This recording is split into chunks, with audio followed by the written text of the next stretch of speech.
exactement. Dites aux Nos Français, études il le ne faut pas montrent. boire, c'est pas bien, vous allez mourir, ils vont boire quand même, par principe.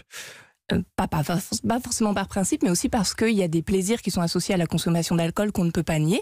Et c'est pour ça qu'effectivement, aujourd'hui, on est plus sur un message de repère de consommation à moindre risque et non pas sur un message d'abstinence. Un message de santé aussi, parce que l'autre axe de votre campagne cible les risques moins connus de l'alcool, l'hypertension, les cancers, l'hémorragie cérébrale.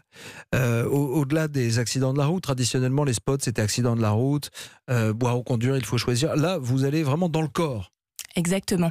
C'est vrai que les accidents de la route, il y a eu énormément de campagnes, notamment faites par la sécurité routière, qui aujourd'hui ont très bien informé les Français sur le lien entre alcool et accidents possibles de la route.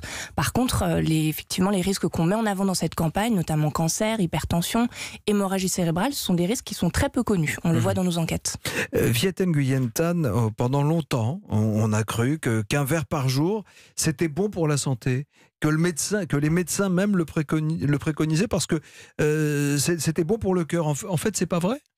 Alors en fait, c'est un petit peu plus complexe que ça. Il y a certaines pathologies, certaines maladies, comme par exemple l'infarctus du myocarde, sur lesquelles effectivement des consommations plutôt modérées ont un petit effet protecteur pour la santé.